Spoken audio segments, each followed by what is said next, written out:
Bab 329, dipromosikan sebagai wakil kepala kepolisian. Kirana ingin memberitahu bahwa perusahaannya sudah diambil alih lagi.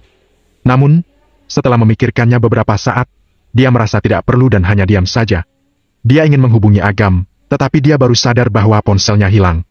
Setelah dicari-cari, dia masih belum menemukannya. Melihat Kirana yang kebingungan, Reza pun mencibir di dalam hatinya.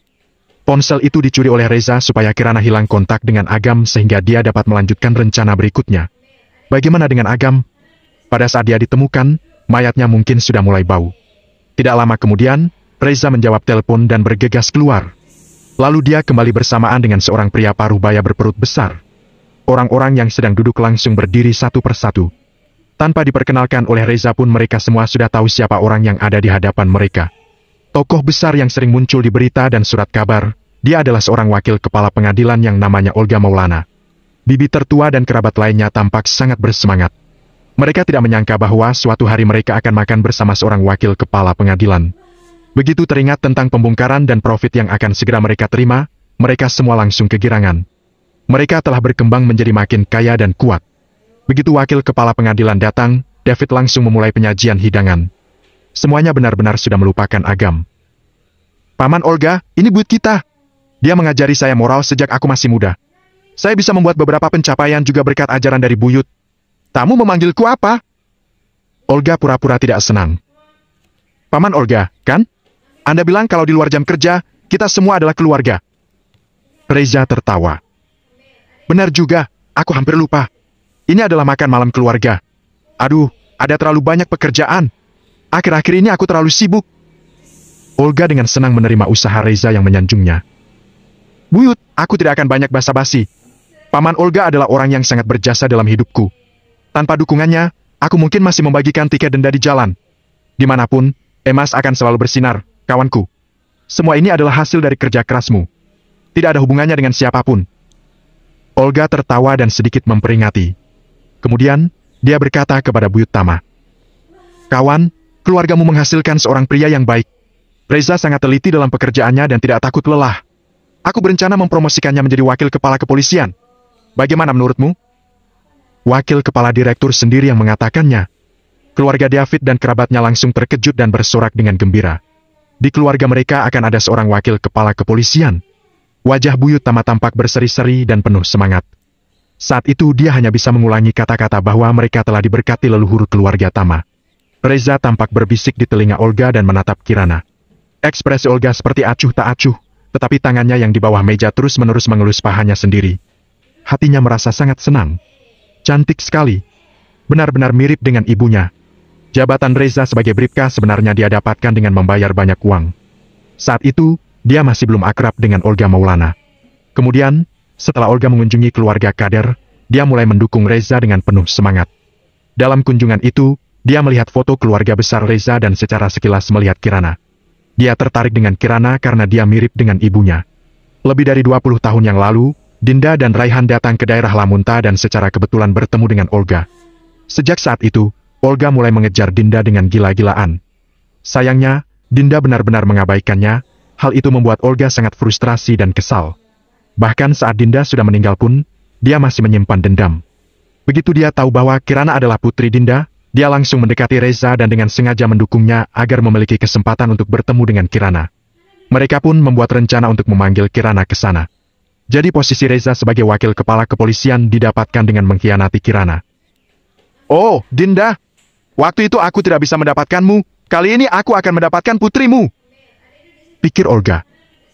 Biarkan putrimu yang membayar semua sakit hatiku. Olga Maulana memicingkan mata dan Reza pun mengungkapkan senyuman aneh. Dia bangkit dan mengangkat gelasnya. Aku mau mengucapkan terima kasih kepada Paman Olga yang sudah datang ke sini. Ayo, kita bersulang untuknya. Para kerabat semua tersenyum dan ikut mengangkat gelas mereka. Kirana, semua orang minum anggur. Kenapa hanya kamu yang minum jus jeruk? Reza mengkritik. Aku alergi alkohol. Kirana menjelaskan. Jangan banyak alasan. Nggak harus minum terlalu banyak kok. Ambil anggurnya. Kata Reza yang langsung menyelanya. Kirana, kamu sudah bukan anak kecil lagi. Kenapa kamu masih tidak bijaksana sih? Minum dengan wakil kepala pengadilan kok malah ambil jus jeruk? Pantasan kamu masih belum ada pencapaian apa-apa walaupun sudah bekerja selama bertahun-tahun. Bibi tertua berkata dengan ekspresi jijik. Maira pun berkata dengan sarkastik. Kirana, ada situasi di mana kita memang harus minum anggur seperti ini. Lihat saja aku. Padahal lebih muda sedikit darimu, tapi sudah lebih jago. Aku kenal sekelompok orang kaya di sekolah.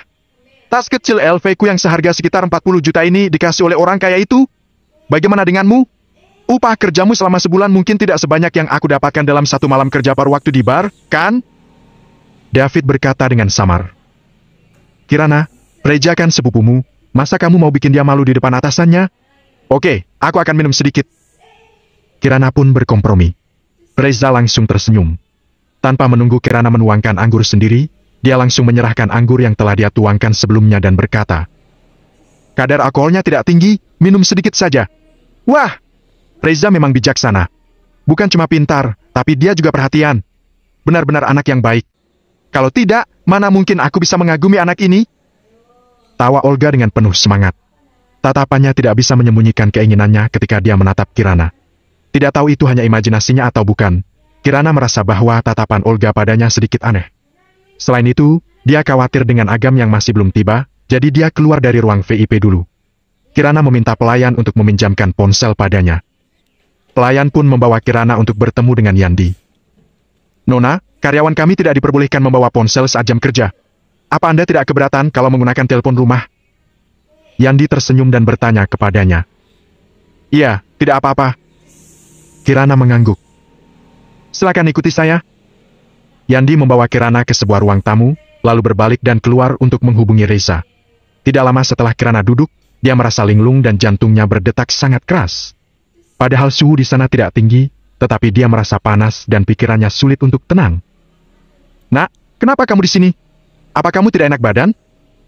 Olga masuk ke ruangan itu, diikuti oleh Reza. Terima kasih atas perhatianmu. Sepertinya aku terlalu banyak minum anggur.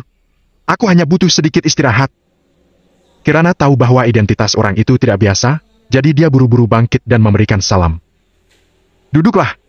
Tubuh wanita biasanya lebih lemah dan harus lebih banyak istirahat.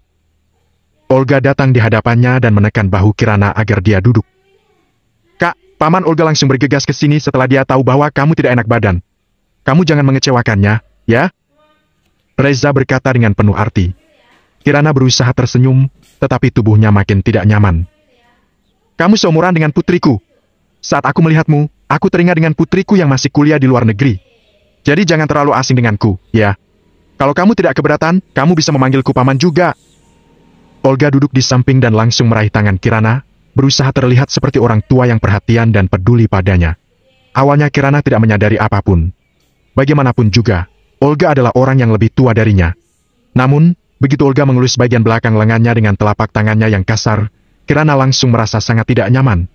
Dia berusaha keras untuk melepaskan tangannya, tetapi malah digenggam makin kuat. Kirana, aku sudah dengar tentang pengalaman hidupmu. Hal itu benar-benar membuatku sangat tersentuh dan kasihan. Olga menutupi tangan Kirana dengan kedua tangannya, kemudian terus-terusan membelai dan berkata dengan ekspresi penuh arti. Kali ini aku datang tidak hanya untuk Reza, tapi juga untuk membantumu untuk lepas dari kesusahan. Sekretarisku yang sebelumnya sudah dipromosikan dan posisinya masih kosong. Bagaimana kalau kamu datang dan bekerja denganku? Gaji dan tunjangannya tinggi, ditambah rumah dengan 2 kamar tidur dan 1 ruang tamu. Kamu hanya perlu menyajikan teh dan sesekali menghiburku. Apa kamu ingin melakukannya? Sambil berbicara, salah satu tangan Olga meraih lengan baju Kirana dan meraba ke bagian dalam. Kirana yang awalnya mulai mengantuk tiba-tiba sadar dan berdiri, lalu langsung menampar wajah Olga. Plak! Tamparan itu sangat kuat dan meninggalkan bekas telapak tangan yang merah. Reza berkata dengan geram. Kirana, kamu gila? Ya! Berani-beraninya kamu pukul Paman Olga. Jangan cari gara-gara. Dia yang... Paman Olga kenapa? Dia sudah berbaik hati dan mencarikan pekerjaan untukmu. Disentuh sedikit memangnya kenapa? Jangan tidak tahu terima kasih. Cepat minta maaf ke Paman Olga. Mendengar ucapannya, Kirana merasa makin pusing. Disentuh sedikit memangnya kenapa? Apakah itu jawaban yang pantas dilontarkan seorang kerabat? Bab 330, Wakil Kepala Kepolisian. Tamparan ini sama dengan saat ibumu menamparku. Olga tidak berusaha pura-pura lagi dan berkata dengan ekspresi ganas. 20 tahun yang lalu, ibumu juga tidak tahu diri. Bukan cuma menolak pengejaranku, tapi dia juga menamparku di depan umum. Sampai sekarang aku masih mengingatnya. Untungnya, dia masih punya anak perempuan. Semua yang ibumu lakukan padaku, hari ini akan kamu lunasi semuanya. Begitu selesai berbicara, Olga melempar Kirana ke sofa seperti binatang buas. Kirana sudah dibius, jadi dia pasti tidak bisa kabur. Reza pun hanya mundur ke belakang dan menyalakan sebatang rokok untuk menikmati pertunjukan di hadapannya. Kirana tidak bisa melakukan banyak perlawanan. Wajah Olga memerah dengan penuh kegembiraan dan menekan kedua tangan Kirana di atas kepalanya, lalu ingin merobek pakaiannya. Kirana dengan putus asa mengulurkan tangan untuk meraih leher Olga dan menekan dengan keras di titik akupuntur di bagian bawah lehernya. Napas Olga langsung tertahan dan jatuh di lantai. Ini adalah titik rentan. Begitu ditekan, orang akan langsung sesak napas untuk waktu yang singkat. Kalau ditekan dengan sangat keras, bisa langsung membunuh orang secara instan. Yang mengajarinya teknik tersebut adalah Agam. Kirana mengambil kesempatan itu untuk kabur, dia berbalik dan berlari keluar. Sialan! Reza kaget. Dia ingin menghentikan Kirana. Namun, bila terjadi sesuatu pada Olga, dia tidak akan bisa mempertanggungjawabkan itu, jadi dia harus menolong Olga terlebih dahulu. Jangan biarkan dia kabur! Tangkap dia! Aku akan menggantungnya dan menidurinya berkali-kali hari ini. Olga menutupi lehernya dan terengah-engah. Ekspresinya penuh dengan kebencian. Dia tidak akan bisa kabur. Reza menelepon dan menghubungi keluarganya untuk menghalang Kirana. Kirana yang tidak bisa berjalan jauh langsung dihentikan oleh bibi tertua. Kirana, kenapa kamu panik? Bibi tertua, wakil kepala pengadilan bukan orang baik, dia... Kirana tampak bingung dengan air mata berlinang. Baiklah, nak. Jangan takut. Ayo ikuti aku dan kami akan membantumu. Bibi tertua tampak kesal dan membawa Kirana kembali ke ruang VIP. Tepat saat Kirana duduk, Olga dan Reza kembali ke ruangan itu. Kirana, berani-beraninya kamu pukul paman Olga. Kurang ajar. Begitu Reza memasuki pintu, dia langsung mengadu lebih dulu dan berteriak dengan keras. Kirana, kamu tidak punya otak, ya? Tuan Olga adalah wakil kepala pengadilan, orang yang berjasa terhadap keluarga kita dan Reza. Beraninya kamu menampar wajahnya? David langsung menepuk meja dan berkata dengan marah. Dia mau melecehkanku, makanya aku tampar. Bibi tertua, bukankah kamu bilang bahwa kamu akan membantuku? Jangan tidak tahu diri. Kamu tidak tahu identitas Pak Olga? Mana mungkin dia bisa naksir denganmu? Bibi tertua menyela dengan nada tajam. Wajahnya tampak beringas, benar-benar berlawanan dengan sebelumnya di saat dia membawa Kirana ke ruangan itu. Kirana, aku rasa kamu barusan pasti ditolak karena sudah merayu paman Olga. Supaya tidak ada yang tahu perbuatanmu yang memalukan, kamu sengaja memukul paman Olga, kan? Maira tampak sok tahu dan berkata dengan sarkastik. Ada banyak orang seperti itu di sekolahku. Padahal memang jalang, tapi masih sok suci. Buyut Tama dengan marah mengetuk tongkatnya dan berkata, tidak tahu malu, dasar sampah. Bisanya cuma mempermalukan keluarga Tama saja. Mendengar hinaan dari para kerabat, Kirana hanya bisa diam dengan air matanya. Dia menggelengkan kepalanya dan berkata, tidak, bukan seperti itu. Bukan seperti yang kalian kira. Begitu melihat situasinya sudah tepat, Reza berkata, semuanya, keluar dulu dan biarkan paman Olga di sini untuk memberikan pelajaran pada Kirana. Mereka semua tahu apa yang dimaksud Reza, tetapi tidak ada dari mereka yang mengatakan apapun. Mereka langsung mengambil barang-barang mereka dan pergi. Kirana ingin mengikuti, tetapi bibi tertua langsung mendorongnya hingga terjatuh dan memarahinya. Jalang, terima pelajaran Tuan Olga dengan baik. Kamu tidak boleh keluar sebelum dia memaafkanmu. Kirana pun tersungkur di lantai dan melihat orang-orang keluar dari ruang VIP dengan putus asa. Paman Olga, aku akan menjaga di luar, supaya paman bisa mendidiknya dengan nyaman. Reza memberikan senyum ambigu dan berbalik untuk menutup pintu. Olga mengeluarkan senyuman yang menyeramkan dan berkata sambil melepas pakaiannya. Aku sudah lama menunggu hari ini. Dasar pelacur, aku tidak bisa mendapatkan ibumu, tapi setidaknya bisa mendapatkanmu. Hehe, tubuhmu pasti sangat luar biasa. Mata Kirana agak membelalak. Wajahnya dipenuhi dengan ketakutan. Para kerabat berdiri di luar ruang VIP dan mendengarkan jeritan Kirana. Mereka tidak merasa bersalah sedikit pun. Sebaliknya, mereka dengan riang mengobrol tentang pemberitahuan distrik baru, rumah seperti apa yang harus dibeli, dan mobil seperti apa yang ideal. Nak, posisimu sebagai wakil kepala kepolisian seharusnya sudah stabil, kan? David tertawa. Paman Olga sudah bilang, surat kerjanya akan diberikan besok pagi. Ucap Reza dengan sangat bangga. Besok? Bukankah itu hari kanonisasi? Iya, berarti makin meriah. Kita akan segera kaya, benar-benar beruntung sekali. Saat waktunya tiba, kita undang seluruh desa untuk merayakannya bersama. Semua kerabat Reza sangat senang. Mereka merasa kehidupan baik mereka akan segera tiba. David seperti teringat sesuatu dan bertanya dengan suara pelan. Nak, bagaimana kalau Agam? Meskipun Agam tidak memiliki banyak kekuasaan, dia masih muda dan kuat. Kalau dia tahu bahwa kakaknya telah dilecehkan seperti itu, dia pasti akan membuat keributan. Tentu saja akan sangat bermasalah bagi mereka.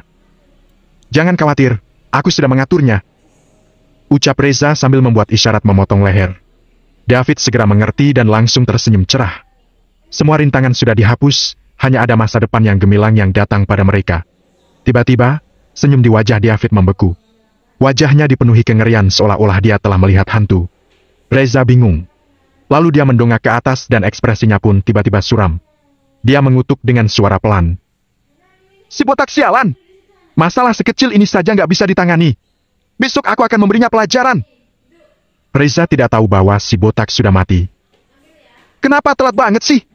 Sudah pada selesai makan. Kamu baru datang. Telatnya tidak masuk akal. David langsung memarahinya. Aku datangnya setelat ini. Memangnya anakmu tidak menjelaskan alasannya? Agam tersenyum dingin dan mengamati sekeliling, tetapi tidak melihat kakaknya. Kakakmu sudah langsung pulang setelah makan malam. Mendingan kamu langsung pulang dan mencarinya. Ucap David sambil melambaikan tangannya. Kirana pergi tanpa menghubunginya. Karena merasa ragu, Agam mengeluarkan ponselnya dan menelpon Kirana. Di detik berikutnya, sebuah ponsel berdering di saku Reza. Agam perlahan-lahan menurunkan ponselnya dan maju selangkah. Dia berkata dengan acuh tak acuh. Di mana kakakku sekarang? Dia pergi. Ponselnya ketinggalan di sini. Kalau kamu tidak percaya padaku, pulang saja dan tanya ke dia.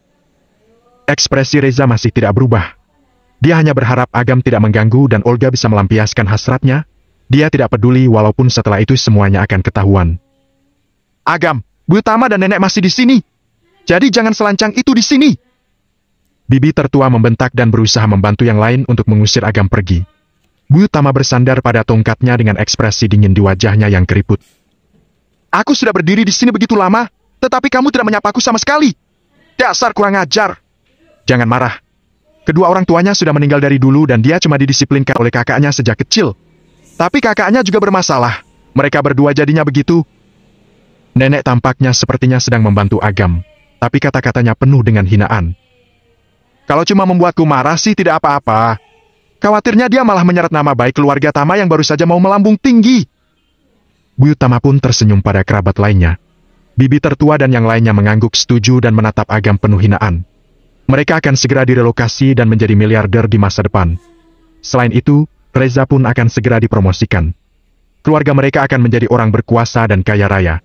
Seorang pekerja miskin dan tidak berharga seperti Agam tidak lagi berada pada level yang sama dengan mereka, tidak layak menjadi bagian dari keluarga yang sama dengan mereka. Bab 331 Januari Gan bunuh.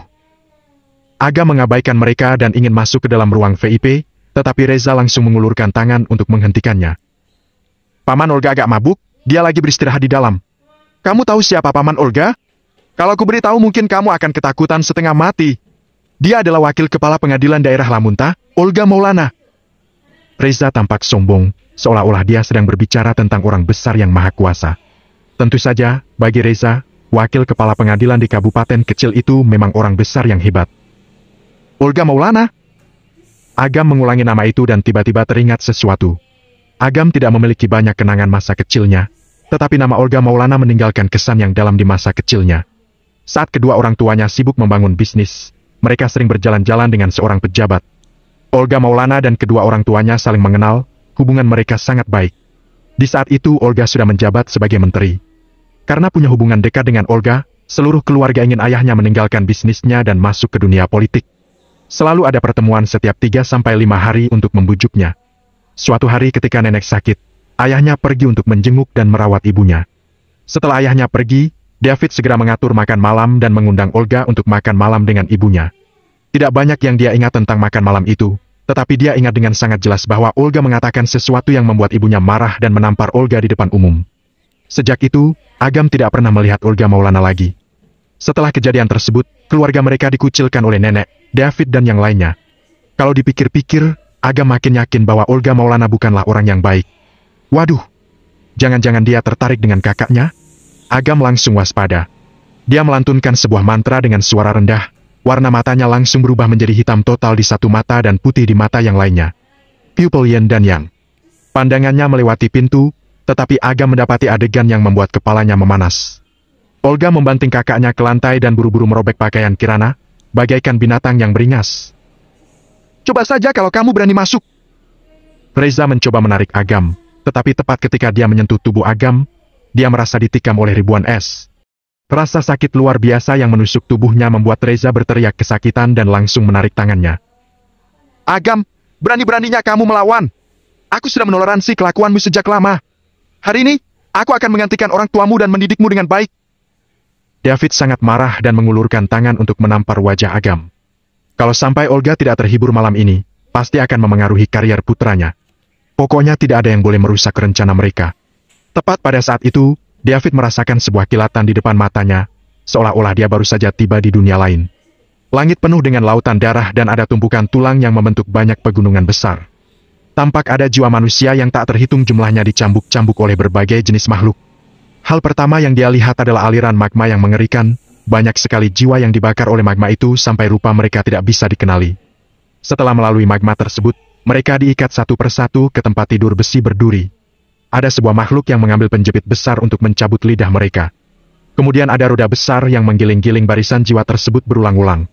Seluruh tempat itu dipenuhi dengan jeritan jiwa manusia yang melengking. Mereka disiksa dan menghilang berulang kali, terkondensasi lagi dan lagi. Mereka menderita penyiksaan yang paling memalukan dan tidak ada habisnya. Mereka tidak akan pernah merasakan kedamaian. Neraka abadi. Mata David membelalak dan wajahnya penuh kengerian. Tiba-tiba, semua adegan itu menghilang dan dia kembali ke dunia nyata. Saat itu, tubuhnya dia basah kuyup dengan keringat dan merasa lemas. Kakinya gemetar dan dia hampir jatuh ke lantai. Agam meraih lehernya dan mengangkatnya dengan santai. Hatinya penuh dengan niat membunuh. Agam hampir saja mematahkan leher David.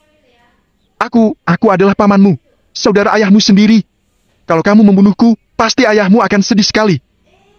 David ketakutan dan berusaha melontarkan kalimat tersebut. Mendengar itu, Agam langsung sadar. Membunuhmu sekarang juga percuma. Agam mencibir dan melempar David ke samping.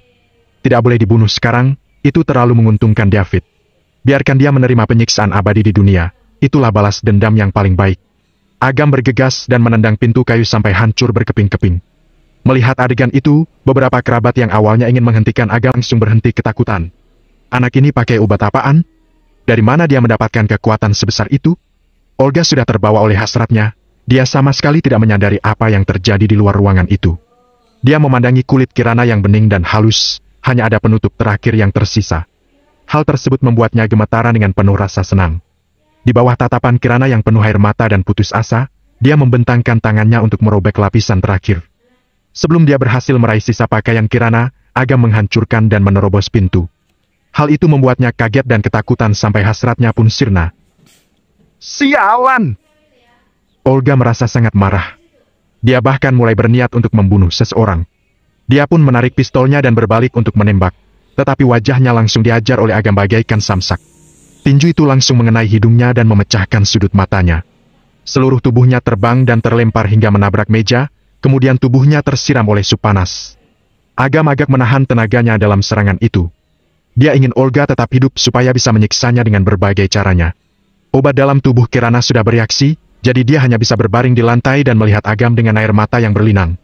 Agam menarik napas dalam-dalam untuk menenangkan emosinya. Dia harus menahan diri. Harus tahan. Tidak ada gunanya langsung membunuh mereka. Agam melepas mantelnya dan menutupi tubuh Kirana. Pada saat yang sama, dia menggunakan kekuatan penguasa neraka untuk menghilangkan reaksi obat yang ada di tubuh kakaknya. Setelah beberapa saat, tubuh dan tenaga Kirana pun pulih. Dia akhirnya tidak bisa menahan diri dan menangis sambil memeluk leher Agam. Pengkhianatan dari para kerabat dan dijahati oleh orang tercela. Kirana terus-menerus dikecewakan sampai putus asa di dalam ruang VIP itu. Andaikan saat itu dia punya sedikit pun kekuatan, dia pasti akan menggigit lidahnya dan bunuh diri supaya tidak perlu dipermalukan seperti itu. Untung saja Agam tiba di detik-detik terakhir dan menyelamatkannya. Dari dulu dia selalu mengorbankan segalanya untuk melindungi dan merawatnya adik laki-lakinya. Sekarang bocah itu sudah tumbuh dewasa. Kirana pun sudah tidak tahan dan hanya bisa melampiaskan semua emosinya kepada Agam saat itu. Agam memeluk dan menepuk punggung kakaknya dengan lembut. Aku akan membuat semua orang yang mempermalukanmu menderita dengan siksaan dan hukuman yang paling berat. Aku bersumpah. Agam berkata dengan tenang tanpa ada emosi sedikit pun, tetapi itu membuat para kerabat di sana merinding. Tapi mereka kerabat ayah. Kirana meraih tangan Agam, matanya penuh dengan keraguan, seakan-akan mau memohon pada adiknya untuk memaafkan kerabat mereka. Dia sungguh baik sekali. Agam menghela napas dan melirik David dan yang lainnya dengan tatapan sedih. Baik kedua orang tuanya, maupun Agam dan Kirana, tidak ada yang pernah melakukan kesalahan apapun pada kerabatnya. Kenapa mereka bisa diperlakukan seperti itu? Andaikan para kerabat itu mau rukun dengan mereka, Agam pasti akan memberi mereka kemakmuran seumur hidup. Sayangnya, orang-orang yang moralnya sudah hancur karena kebodohan dan kepicikan semata, hanya pantas menerima siksaan neraka abadi. Jangan khawatir, aku tidak akan membunuh mereka. Agam diam-diam menusuk sebuah jarum, Kirana langsung mengantuk dan tertidur lelap dalam beberapa saat. Kakaknya perlu banyak beristirahat supaya bisa pulih dengan cepat, baik fisik maupun mentalnya. Di saat bersamaan, Citra mendorong kerumunan dan bergegas masuk. Begitu dia melihat pakaian Kirana yang terkoyak di samping dan tubuhnya yang tergeletak di pelukan Agam, dia langsung memahami semuanya. Aku tidak bisa menghubungi kakak, jadi aku tahu pasti ada yang tidak beres. Citra berjalan mendekat dan berjongkok untuk mengambil Kirana dari pelukan Agam. Dasar sekelompok bajingan, mereka sama sekali bukan manusia. Citra membentak dan menatap David serta yang lainnya dengan marah. Demi keuntungan, mereka bahkan bisa mengkhianati kepolosan dan kesucian kerabatnya sendiri. Apa bedanya dengan binatang liar? Bab 332, ini hanya permulaan. Agam, beraninya kamu memukul Paman Olga? Benar-benar orang bangsat. Reza naik pitam. Setelah mempersiapkan begitu lama, dia tidak menyangka rencananya akan dikacaukan oleh Agam. Jika rencana Olga rusak, Reza khawatir promosinya sebagai wakil kepala kepolisian akan batal. Kerabat berkerumun dan beramai-ramai membantu Olga berdiri. Olga menutupi wajahnya, darah mengalir dari sela-sela tangannya. Ekspresinya terlihat ganas. Hal yang dia inginkan selama lebih dari 20 tahun akan segera diperoleh. Namun, itu semua dikacaukan. Ini membuatnya kehilangan akal sehatnya hingga mengeluarkan pistol dan menembak. Dor! Suara tembakan terdengar. Ruang VIP yang berisik itu langsung hening. Ah! Paman berteriak kesakitan, lalu dia jatuh ke lantai sambil memegang bahunya dan berguling. Tak lama kemudian, darah mengalir memenuhi ke lantai. Tembakan itu meleset. Mati! Mati sana! Mata Olga merah karena marah. Dia berusaha keras menembak Agam. Dor! Dor! David, bibi tertua, dan kerabat lainnya belum pernah melihat pertempuran seperti itu sebelumnya. Mereka sangat ketakutan dan melarikan diri ke segala arah. Klik! Klik! Magasin pistol dilepaskan, semua pelurunya habis. Ujung pistol mengeluarkan asap putih yang dipenuhi bau mesiu yang pekat.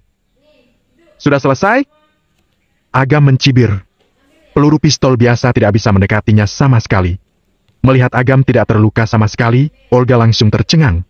Dari jarak sedekat ini, dia tidak terkena peluru sama sekali. Sayang, di mana kamu terluka? Jangan menakutiku. Seorang wanita berjongkok ketakutan dan menangis. Paman berlumuran darah, terbaring dalam genangan darah sambil kejang-kejang. Dia sudah tidak bisa bicara lagi. Bila orang biasa terkena peluru di bagian manapun, mereka akan mati. Paman Olga, tenanglah sedikit. Bila orang lain terluka, tidak mudah untuk diselesaikan. Reza buru-buru menarik Olga. Jika Olga mengamuk lagi dan peluru mengenainya, itu akan gawat. Olga langsung tenang. Dia melotot marah. Apanya yang menyakiti orang lain? Apa aku yang menembakkan pistolnya? Dia yang menembakkannya. Olga menunjuk Agam dan memfitnahnya. Reza tercengang dan cepat-cepat mengangguk. Ya, dia yang menembakkan pistolnya. Dia merebut pistol di tanganmu dan menembak orang-orang. Ruang VIP itu penuh dengan orang mereka sendiri. Mereka sendiri bisa menentukan apa yang dikatakan dan bagaimana memutuskan perkara ini, bukan? Hati Agam tidak bergejolak sama sekali mendengar orang-orang ini menjebaknya. Setinggi apapun kedudukan mereka, mereka tidak akan bisa melukai Agam. Tidak peduli seberapa besar masalah yang mereka buat, mereka tidak dapat memengaruhi Agam. Saat seekor semut muncul, apa yang biasanya dilakukan orang? Pertama, dimainkan dulu. Setelah lelah, tinggal menekannya dengan satu jari sampai mati. Tidak perlu melakukan hal macam-macam. Agam berjalan dengan wajah datar. Reza menunjuk dengan marah. Paman Olga adalah wakil kepala pengadilan. Kamu tidak hanya memukulnya, tapi kamu juga merebut pistolnya dan menyerang orang-orang. Kejahatanmu sangat serius. kamu akan menghabiskan hidupmu di penjara atau diseret ke tempat eksekusi dan ditembak mati. Singkatnya, hidupmu sudah tamat. Plak. Sebelum Reza bisa menyelesaikan kalimatnya, Agam menampar wajahnya hingga langsung bengkak. Alasan kamu masih hidup dan bisa berbicara denganku adalah karena aku tidak ingin membunuhmu sekarang? Nada suara dingin Agam mengejutkan semua orang. Reza menelan ludah dan kata-kata yang sudah hampir diucapkannya. Mengingat bagaimana Agam menendang pintu tadi, dia segera menjadi patuh. Aku adalah wakil kepala pengadilan. Kalau kamu berani menyerangku, aku akan menghancurkan reputasimu. Kamu dan keluargamu tidak akan pernah bisa membersihkan nama baikmu lagi. Olga berteriak sekuat tenaga. Agam menampar Olga sampai terjatuh. Tanpa menunggu Olga bangun, Agam menginjak kepalanya dan menggosok wajahnya ke tanah. Angkat kaki kotormu! Aku akan membunuhmu! Aku akan membunuhmu! Olga memuntahkan air liur dan darah, membuat wajah ganasnya kotor. Bagian-bagian wajahnya tertekan hingga berubah bentuk. Dalam puluhan tahun terakhir, Olga telah dimanjakan oleh hidup. Tidak ada siapapun yang berani memarahinya, apalagi menginjak kepalanya. Ini sangat memalukan. Membunuhku? Kamu pecundang bahkan tidak bisa membunuhku dengan pistol, apalagi sekarang setelah diinjak olehku. Agam tersenyum dingin dan mengangkat kakinya untuk menendang dagu Olga. Olga tertendang, lalu Agam meraih leher Olga. Agam menghantamnya ke dinding. Pandangan Olga masih kabur. Pistol di tangan dan magasin cadangan di sakunya sudah berpindah ke tangan Agam. Klik! Agam mengganti magasin dan langsung menodongkan pistol ke dahi Olga. Seketika, ruang VIP itu hening. Bahkan Reza, David, dan lainnya juga takut.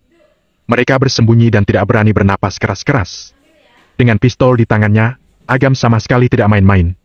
Menghadapi moncong pistol yang gelap, Olga ketakutan setengah mati. Kata-kata jahat di bibirnya ditelan kembali. Dengan wajah ketakutan, dia berkata, "Tenanglah, jangan gegabah. Bila kamu membunuhku, kamu juga tidak akan hidup tenang lagi. Aku tidak percaya padamu. Bagaimana kalau kita coba saja?" Sudut mulut Agam terangkat menjadi senyuman yang berbahaya. Dia tidak terlihat takut ataupun ragu-ragu. "Ah, jangan tembak!" Suara Olga bergetar. Kakinya gemetar, dia hampir ambruk di tanah. Saat ini, dia menyesal setengah mati. Alih-alih ditodong oleh pistol, lebih baik dia diinjak-injak di bawah kaki Agam. Bila Agam berniat membunuhnya, dia tidak akan memiliki kesempatan untuk lari sebelum peluru ditembakkan ke dahinya. "Tadi kamu mengucapkan begitu banyak kata-kata ancaman. Sekarang kamu tidak punya keberanian sedikit pun lagi? Dasar pengecut!" Agam kembali menamparnya. Plak! Gigi seri Olga terlempar akibat tamparannya. "Kamu!" Olga sangat marah dan mengayunkan tinju untuk memukul Agam. Dor! Bersama suara tembakan, peluru mengenai sebelah kepala Olga. Serpihan kerikil yang memercik menyebabkan setengah wajah Olga luka berdarah-darah. Olga seperti tidak merasakan sakit sedikit pun. Wajahnya panik dan dia tidak berani bernapas keras-keras. Agam memegang pistolnya dan berkata sambil menatap acuh tak acuh. "Lepaskan pakaianmu." "Baik, jangan tembak, aku akan melepas pakaianku." Olga berkeringat dingin. Dia melepas semua pakaiannya dengan panik hingga tinggal celana dalam putih. Kemudian, ada bau busuk yang menyebabkan David dan lainnya menutup hidung mereka. Entah kapan, Olga buang air di celana saking takutnya. "Keluar!" "Apa? Aku beri kamu waktu 3 detik. Kalau kamu tidak keluar, aku akan menembak." Olga sangat marah. "Bocah, kamu jangan keterlaluan." Hotel ini adalah hotel termewah di daerah Lamunta. Ada banyak orang kaya tinggal di dalamnya. Jika Olga berlari keluar tanpa pakaian, reputasinya akan hancur. Saat itu, dia tidak akan bisa menjadi wakil kepala pengadilan. 3, 2.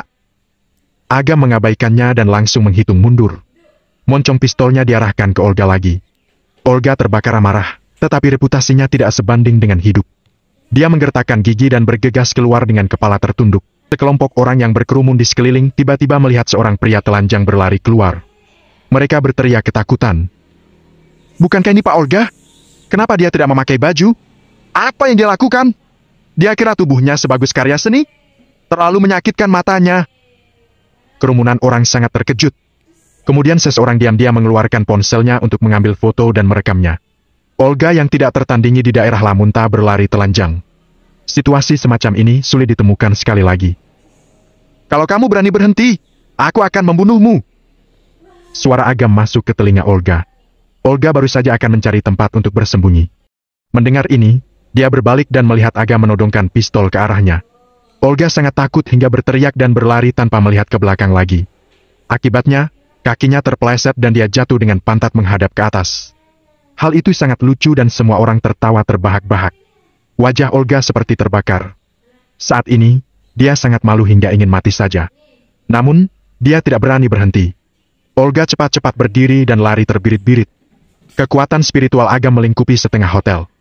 Setiap kali Olga ingin mencari tempat bersembunyi, suara peringatan Agam terdengar di telinganya. Itu membuatnya sangat takut hingga hampir kehilangan akal sehatnya. Olga berteriak dan berlari sampai keluar hotel. Di luar, terdengar suara-suara klakson mobil dan suara tawa mencemooh. Mulai hari ini, reputasi Olga benar-benar hancur. Tentu saja, ini hanya awalnya saja. Perbuatannya yang menginjak-injak orang tua Agam dan melecehkan kakaknya tidak akan dimaafkan begitu saja.